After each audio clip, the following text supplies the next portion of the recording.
I think this afternoon we will discuss with each other, exchange views, what big scandals we have seen in the last years and decades.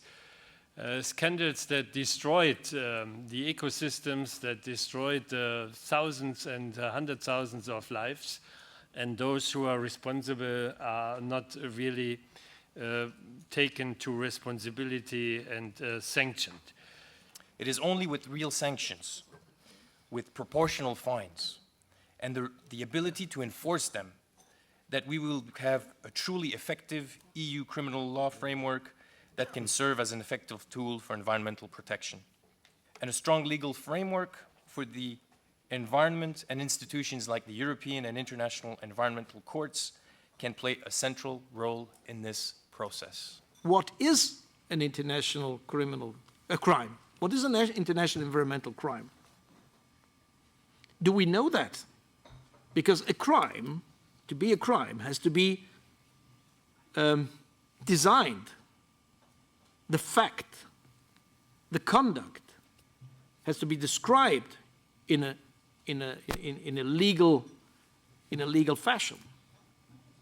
Some may not agree, but if we limit the criminal court to what is intentional, we won't deal with public health problems, because for that, prevention is essential.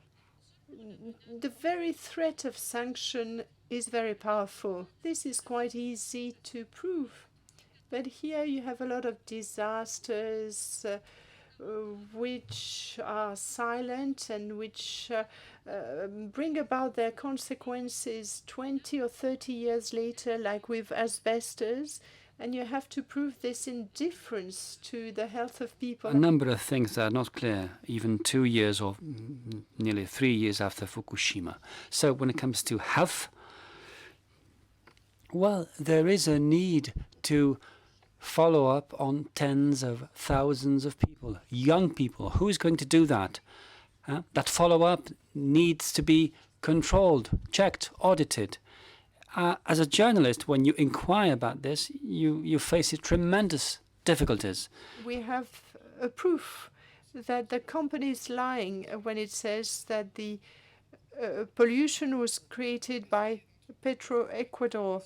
So the government has decided to launch an international campaign to defend itself against such lies and manipulation, organized by Chevron Texaco, and makes an appeal to the international community to come and find the truth in Ecuador and let it known to the whole world. Chevron mustn't remain unpunished. I hope that that international court is organized different than now. Is organized to study, to think about actually problem of the territory. Because if we don't know the territory, we cannot work for this world. The establishment of an international criminal court for the environmental offenses and a European court of environmental crimes with the respective prosecutors has called for in the Venice Declaration of 212, signed by several authorities, will mark a historic achievement, fulfill through their competence an unavoidable and now essential function of supranational protection of man's environment's fundamental right to life. As we have seen throughout the program today, I think environmental crime has some very specific elements, which of course should not be forgotten. We see, of course, there is a clear cross-border element there. So this requires a common solution. This cannot be solved only by one country or even not by only the European Union.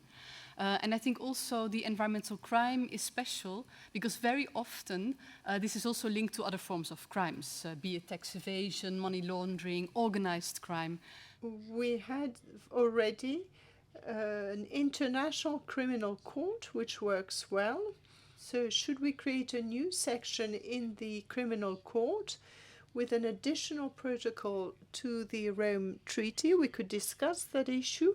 Or should we rather create a criminal court for the environment, which would be an independent institution, which would be highly symbolic because it wouldn't just be one section of the ICC, but is it a pragmatical approach? We are making slow progress towards the setting up of a European Prosecutor's Office. I hope this will see the light of day. And there has been a precedent. I mean, there's a tribunal which is placed under the jurisdiction of the Court of Justice. We know that this is possible. So it's all a matter of political will. So what we are doing today aims at making sure that this political will sees the light of day.